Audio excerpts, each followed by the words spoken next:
Hello and welcome to Global Scan, a show that brings you 360-degree view of major international developments. Justin Trudeau came on top in the Canadian elections but faces a tough challenge of leading a minority government. Stories of civil unrest in Chile, Lebanon and Haiti. Russia and Turkey strike a deal over Syria, and the new Japanese emperor takes charge. All that and more in Global Scan. I'm Shubhendu Ghosh. First up, the headlines. Canada's Justin Trudeau wins re-election but faces divided nation. Ruling Liberals to form a minority government. Trudeau pledges to bring unity to country. Hong Kong legislature formally withdraws controversial extradition bill that has sparked months of unrest. Murder suspect Shan Tong Chi released from the prison. UK Prime Minister Boris Johnson calls for a general election on December 12th to break Britain's Brexit impasse. Concedes for the first time he will not meet his do-or-die deadline to leave the European Union next week. Turkey and Russia strike deal over Syria, halt military offensive against Kurdish fighters in northern Syria. Deal sets out plans for joint Turkish-Russian patrols along the border. And principal of a religious school in Bangladesh among 16 sentenced to death for murder of teen. The victim had refused to withdraw a complaint of sexual harassment against the principal. Canadian Prime Minister Justin Trudeau has won the re-election but has to settle for a minority government. While Trudeau lamented the divisiveness that prevailed during the elections, he pledged to unite the country going forward. His charismatic personality swept Canadian politics when he took power in 2015, but the 2019 result shows a significantly weakened Prime Minister, straining under both the heavy baggage of incumbency and also extensive damage to his personal brand. Trudeau faces rough road ahead as Canada's minority parties lay out their conditions. Canadian Prime Minister Justin Trudeau pulled off a second consecutive election win on Monday. But the ruling Liberals will form a minority government. The Liberals restored the mandatory long-form census, citing a commitment to evidence-based policies. The vote showed a deeply divided country, with the defeated Conservatives winning the popular vote, while a resurgent separatist bloc, Quebecois, made big strides in the mainly French-speaking province of Quebec. On Wednesday, Trudeau pledged to bring unity to the country. He also promised to lower middle-class taxes and to move ahead on the expansion of a Western oil pipeline. I think many of us regret the tone and the divisiveness and the disinformation that were all too present features of this past election campaign. I think Canadians expect us to work together, to listen to each other, to figure out a way to move forward that isn't as divisive and challenging as this election was.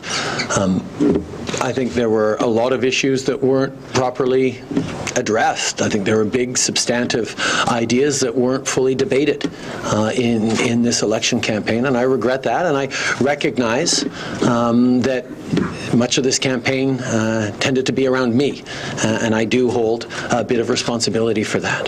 But this Parliament and this government will be and needs to be focused on Canadians. And that means we need to work together. We need to listen to each other. We need to figure out the right path forward for every part of the country. And that is something that I am committed to doing. A number of key decisions were taken by Justin Trudeau in his first term. Legislate pay equity in the federal sector. Trudeau made national anthem gender neutral. Increased international aid spending for women's health. Promoted status of women portfolio to a full department for women and gender equality. In 2018, Canada resettled more refugees than any other country. Central focus for Trudeau's government was climate change and environment. Liberals restored mandatory long-form census, citing a commitment to evidence-based policies. The Liberal minority government will require wheeling and dealing with federal provincial leaders. Trudeau, who took power in 2015 as a charismatic figure, promising sunny days, saw his popularity drop over old photos of him in blackface and his handling of a corporate corruption case. He will now have to rely on the new Democratic Party, the NDP, to push through key legislation. Hong Kong's legislature on Wednesday formally withdrew the planned legislation that would have allowed extradition to the mainland China after enduring 5 months of severe unrest in the city. 政府經過研究及檢討，決定 As a result of the divided public views in regard to the extradition bill, there have been conflicts within society. As we have started to review the matter, the administration decided to suspend the amendment exercise. For this purpose, I wrote to the President of the Legislative Council to withdraw the notice and resume the second reading debates of the bill. And as a result, the Legislative Council meeting stopped handling the bill. Thereafter, the administration has stated already few times the revision has come to a halt. For the purpose of spelling this out clearly, the decision of the Special Administrative Region Government in accordance with the Rule 64(2), I formally announced the withdrawal of the extradition bill. Thank you, Mr. President. 撤回條例草案，謹此陳辭，多謝主席。 Now, if the bill was passed into law, residents could be extradited to Communist Party-controlled courts in mainland China. It was seen as the latest attempt by Beijing to tighten up its grip on Hong Kong, which enjoys an independent judiciary. Despite the withdrawal, Hong Kong is not likely to see an end to months of unrest, as the move met just one of the 5 demands of the pro-democracy protesters, who were also calling for Lam to stand down for an independent inquiry into the perceived police brutality.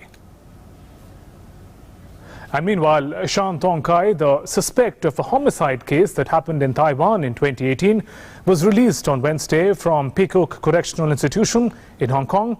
Shan fled back to Hong Kong to escape prosecution after murdering his girlfriend in Taiwan in February 2018. His case has prompted a now defunct fugitive bill, which also triggered months-long protests that became increasingly violent. He was initially sentenced to 29 months in prison in April 2019 on money laundering charges in Hong Kong. Let's talk about Brexit now. Britain's Prime Minister Boris Johnson, in fact, has said on Thursday that he was asking the Parliament to approve a national election to take place on December 12th as part of his efforts to ensure Britain leaves the European Union. Deal on Brexit. As you know, for the first time in 3.5 years, Parliament voted to endorse a way out of the EU, the deal I was able to do with our friends and partners. But unfortunately, they also voted to delay the final approval of that deal that they've endorsed. And what that means, I'm afraid, is if this Parliament is anything to go by, that delay could go on for a very long time. Because I'm afraid it looks as though our EU friends are going to respond to Parliament's request by having an extension, which I really don't want at all. So the way to get this done, the way to get Brexit done, is, I think, to be reasonable with Parliament and say if they genuinely want more time to study this excellent deal, they can have it, but they have to agree to a general election on December the 12th. The police began the process of moving the bodies of 39 Chinese nationals found dead in a refrigerated truck from the port of Tilbury on Thursday. 11 bodies were transported from the port of Tilbury in UK to hospital in Kempsford for the first post-mortem examinations and identification. Paramedics and police found the bodies of 31 men and 8 women believed to be Chinese nationals on Wednesday in a truck container on an industrial estate at Grays in Essex, about 20 miles east of London. Essex police said that their priority was to ensure dignity for the victims in the largest investigation of its kind undertaken by the force, which was likely to be time-consuming. The Syrian army sent troops to northern Syria on Wednesday, a day after Turkey struck an accord with Russia, calling for complete pullout of the YPG fighters at least 30 kilometers into Syria. The deal struck by Presidents Vladimir Putin and Tayyip Erdogan on Tuesday expands on a US-brokered ceasefire deal last week and seals the return of his ally, President Bashar al-Assad's forces, to the northeastern border for the first time in years. While Tuesday's deal addresses Turkey's call for the YPG to be pushed back from the border, it also means Ankara will have to deepen its security coordination with Damascus after years of hostility between Erdogan and Assad. Meanwhile, President Donald Trump on Wednesday said that Turkey has said it is stopping combat and making a ceasefire in northern Syria permanent, prompting the United States to lift the recent sanctions it had imposed on Turkish imports in response to the violence.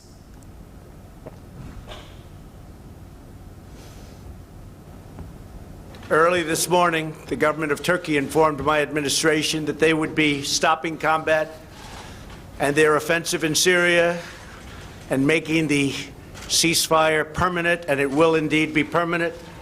However, you would also define the word permanent in that part of the world as somewhat questionable. We all understand that, but I do believe it will be permanent. I've therefore instructed the Secretary of the Treasury to lift all sanctions imposed on October 14th. So the sanctions will be lifted unless something happens that we're not happy with. This was an outcome created by us, the United States, and nobody else, no other nation. Very simple. Meanwhile, Russian military police arrived in the strategic Syrian city of Kobani on Wednesday as Moscow warned Kurdish YPG forces that they face further armed conflict with Turkey if they fail to withdraw from Syria's entire northeastern border.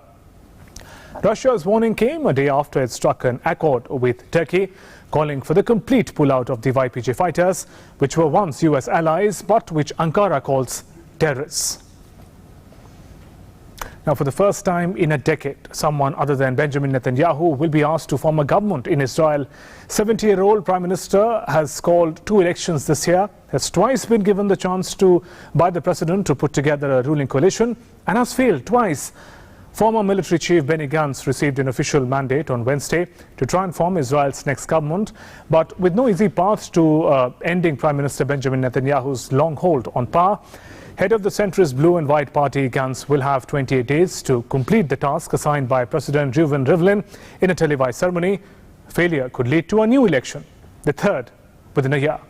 Let's now understand the deadlock that exists in Israeli politics. We'll try and look at the highlights of what is happening and what is the possible road ahead in Israeli politics. September 17th elections ended in a stalemate. There was no clear winner. Benjamin Netanyahu, Prime Minister, got a chance. He couldn't prove his majority. He couldn't muster up the figure of 61 out of 120.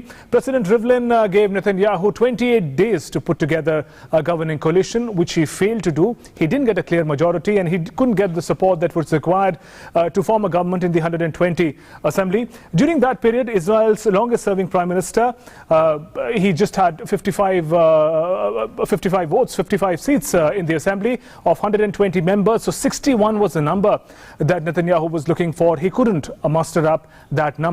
Moving forward, having fallen 6 seats short of the ruling majority, Netanyahu, but that's the ethic of parliament, that he had to return his mandate to the president, had to say that he can't form the government. He doesn't have the number, doesn't have the majority to form a government in Israel. So moving forward, what happens next is something that we'll have to look for. So Gantz, a former armed forces chief, refused to join Benjamin Netanyahu. He did get a chance. Netanyahu did ask him, but he said that he will not be part of Netanyahu's government. He will not support Netanyahu becoming the prime minister once again. So that is where things begin to change. So Gantz now has got a chance to form a government. He cited reasons as the indictments that Prime Minister Netanyahu is facing. 3 corruption cases Gantz spoke about, and he said under these circumstances, his party, he is not going to support Netanyahu. So Netanyahu has already denied wrongdoing. The indictment charges that he's been facing, that Gantz also talks about, Netanyahu has denied any wrongdoing. Spokesman for the president has said that now Gantz will get a chance to prove the majority, prove the support in the Israeli parliament. Remember, 61 is the number that Gantz would also require to form the government in majority. 120 seats exist in the parliament. Gantz also said he wants a liberal government. Now, what does that mean? By liberal, he also means that he does not want to include any of Netanyahu's religious partners, the supporters who support Netanyahu enjoyed all these years. So Gantz wants to really make a paradigm shift in the manner in which the government represents the interest of Israel. So it's clearly said that religious partners of Netanyahu are not welcome. In 2008, we're trying to understand, has such a deadlock happened before? In 2008, Tzipi Livni was asked to form a government in Israel. He also got an opportunity to form the government, didn't have a clear majority. So what happened to Livni, something would be interesting. He's in fact part of now defunct Kadima party. It was given a chance, but it failed. A similar deadlock as exists right now. Netanyahu can't form a government. Gantz also has a challenge ahead. It led to an election in 2009, which was won by Netanyahu, and from there on, he became a powerful leader of Israel. Livni never returned to the frontline politics. Now, that's also a precedent that Prime Minister Netanyahu would be closely watching. Could Gantz meet a similar fate, or will he be able to form a government? So it'll be interesting to understand what happens next in Israel. Now, Gantz will have 28 days, the same time that Netanyahu had, to build a coalition to prove that his party has majority, has the support of the majority. As of now, he has endorsement of 54 lawmakers. That's 7 short. 61 is the number that is required in the parliamentary majority. But the complex part now is that 10 of those 54 legislators belong to 4-party Arab alliance. Now, that is something unprecedented for a new government that is new party that is trying to seek power. No party drawn from Israel's 21% Arab minority has ever been invited to join an Israeli government or has even sought to serve in one. So this is where things become a little unprecedented and complex for Israeli politics. So Gantz will have to face that challenge. Without a deal with Netanyahu, Gantz could seek to form a minority government with Arab lawmakers backing from the sidelines. So Gantz really does not have much choice. If he has to form a government, if he has to emerge as the leader, as a prime minister, he will need support from those Arab legislators. So that is the complexity that exists in Israeli politics at the moment. And Arab lawmakers also, it will not be easy for them. I mean, they're going to face criticism. They're going to openly support Gantz and the policies. They are likely to also face criticism and challenge from their own community that has voted them into power, because criticism propping up from Israeli government's policy towards what they also regard as Palestinians in the West Bank and Gaza. So this is where the complexity of Israeli politics lies, and this is where the challenge also lies for Gantz when he tries to prove majority and perhaps emerge as the next Prime Minister of Israel. Indonesia's new cabinet was released this week. Indonesian President Joko Widodo unveiled his cabinet for a second term on Wednesday, retaining former World Bank economist Srimulyani Indrawati as a finance minister and tapping the leader of the opposition as he seeks to push through reforms. President Widodo raised many eyebrows with his controversial inclusion of Prabowo Subianto, former general, who was opposition leader in Widodo's first term and sole challenger in April's bitterly fought poll. He will now serve as a defense minister of the country, while Retno Marsudi was retained as foreign minister. The CEO and co-founder of ride-sharing and payments firm Gojek Nadiem Makarim was his founder place in cabinet as education minister. Indonesian President Joko Widodo was sworn in on October 20th for a second 5-year term. President said that he will push 2 bills to replace laws that have hampered job creation, as well as warning he could sack underperforming civil servants. Now, thousands of students, workers are taking part in general strike in Chile as protests against inequality continue even after the government pledged social reforms. We'll now try and understand what is shaking up the otherwise rather peaceful Latin American nation. So a nationwide movement against high living cost and inequality is a similar challenge everywhere there civil unrest exists. These are common challenges. Nationwide movement is taking place against high living costs. So people are protesting against their own government and administration. But that is at the heart of the crisis in Chile. Moving forward, President Sebastián Piñera declared a state of emergency. The security forces are on the streets in Chile, and to control the situation, the leader declared a state of emergency in Chile. So large-scale protests have been going on. A number of casualties have been on the rise. Some say it stands at 18 at the moment. Curfews has also been called in some parts of the country to maintain peace, law and order, under orders from President Piñera. And this is happening across the country in the unrest that Chile is experiencing at the moment. And moving forward, we'll try and understand the different aspects of what is happening in Chile. If you can change the slide, violent protest clashes between police and the protesters are taking place. So the people taking on the administration, taking on the government, that is where the civil unrest is lying. Civilians take to the streets calling for Piñera's resignation. So the people want the president to step down. They blame him for the changes that are happening. A very traditional form of protest using cooking pots and spoons and banging them to make noise in a gesture to make the government hear what is going on. So how did these protests really start? the student-led demonstration against transport fares. It seemed like a rather minor issue, students protesting against the transport fare hike during the rush hours that was introduced by the government. That was at the heart of it. Government announced metro rush hour price hike. When most of the people travel, that's when the fares were hiked. This is what the students were protesting against. But the government said, if you have a problem, don't travel. Come wake up early and travel in other hours. Don't travel during rush hours. It created a lot of outrage. School children, in fact, conducted a mass fare evasion. They refused to take tickets and travel in the public transport in order to protest. Now, police stopped students at the stations, and then it really spread out in the cities of Chile. Protest spills out on the streets, and people take on the security forces. They take on one another. Frustration over, now we're trying to understand the larger reasons, not just the ticket hike of a transport system. Frustration over increasing cost of living, low wages and pensions. Those are at the heart of the Chile unrest, lack of education rights. There's also a poor public health system and inequality that has motivated not just students, but in fact people from all walks of life, professionals in particular, to come on the streets.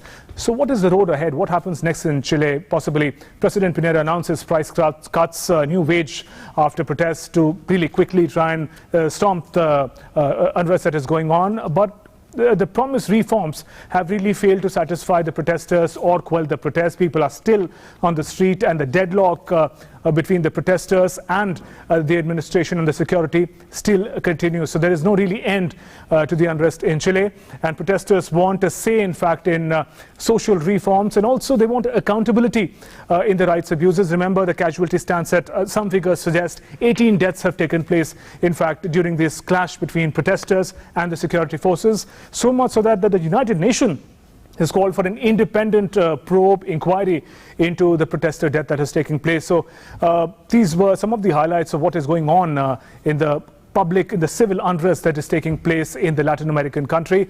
It has been a really peaceful country comparatively in the Latin American region, and in fact since the 90s when the dictatorial government came to an end, since then such an upheaval was really unheard of. So those were some of the highlights of what is going on in Chile. Now, moving on to Lebanon, Lebanese protesters took to the streets again on Thursday after a week of protests and say that they're not planning to leave until their demands are met.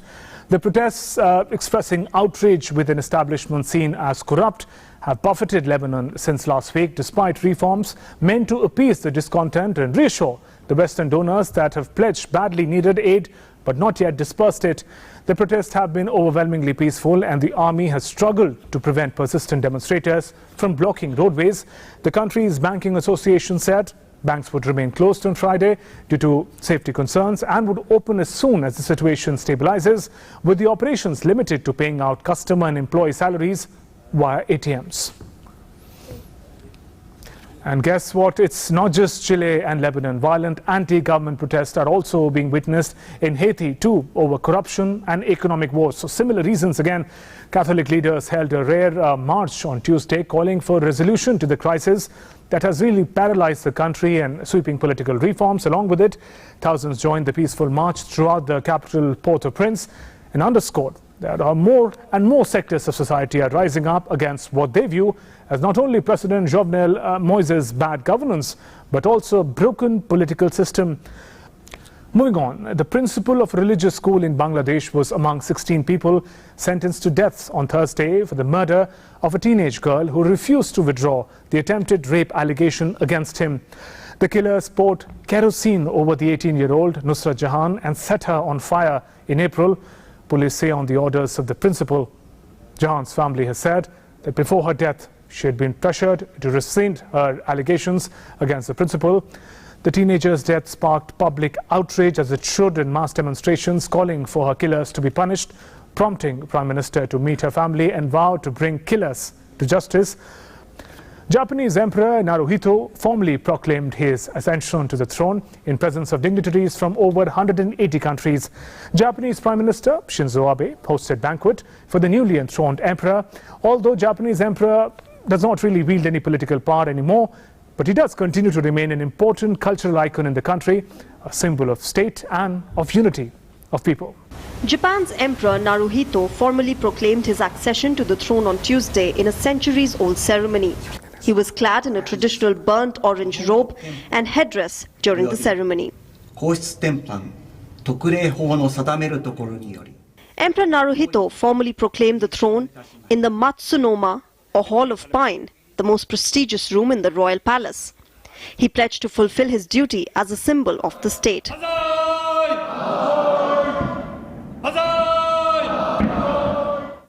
Dignitaries from over 180 countries attended the ceremony.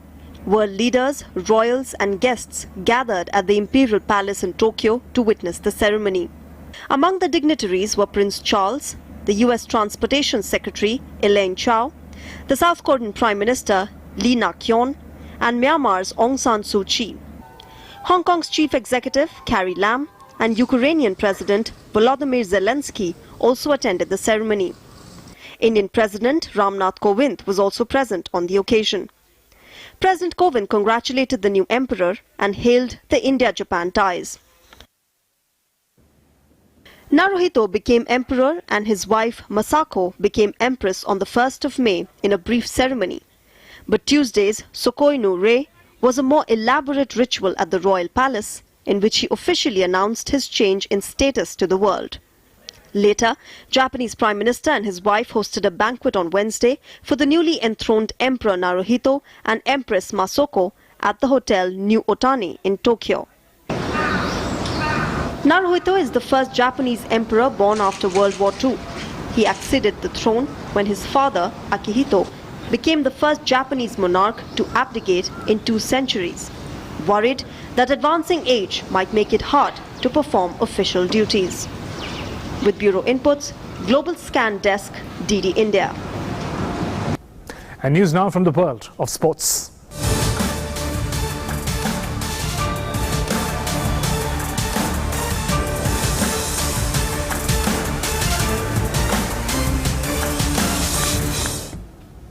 And once again, Cristiano Ronaldo and Lionel Messi got shortlisted for the men's Ballon d'Or alone with 28 other names. Last year's Ballon d'Or winner, Luka Modric, failed to make to the shortlist. The awards will be presented on December 2nd.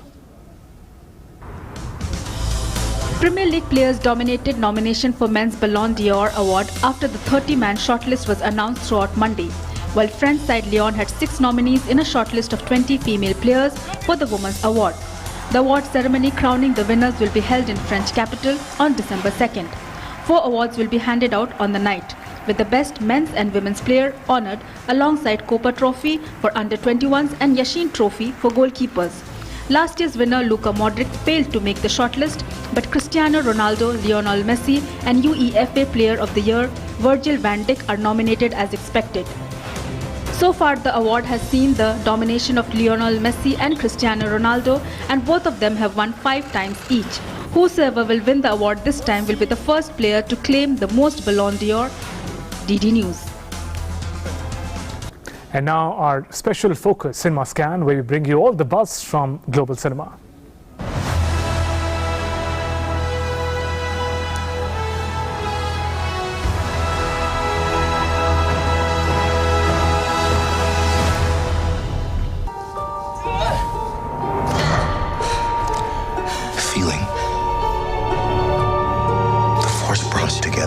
Hollywood star-studded sci-fi thriller Star Wars has come up with its latest edition. On legendary actor Carrie Fisher's birth anniversary on Monday, the final trailer for Star Wars Episode 9 The Rise of Skywalker was released. Fisher's fans will see her last appearance in the film. No one does. But I do. The trailer marks the last promotional look at the film before it is released on 20th December. A sequel of the 2017 film Star Wars The Last Jedi, the film will wrap up on the 9-film story that began in the Star Wars Episode 4, A New Hope in 1977.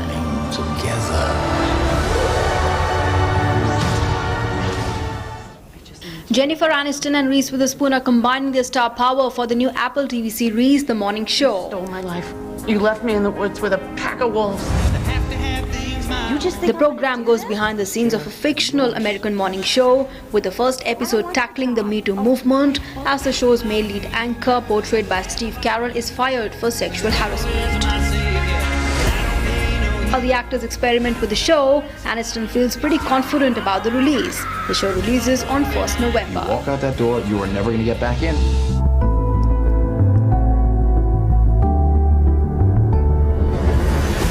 Movie buffs will have a treat at the 50th International Film Festival of India as IFFI announces to screen some of the best movies produced in the panorama of the world cinema.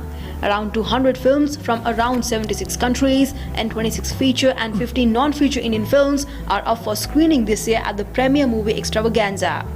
Also this year, 5 international films from Algeria, Korea, Romania and the US are in competition, with 2 Indian films for Best Debut Feature Film of a Director at the event.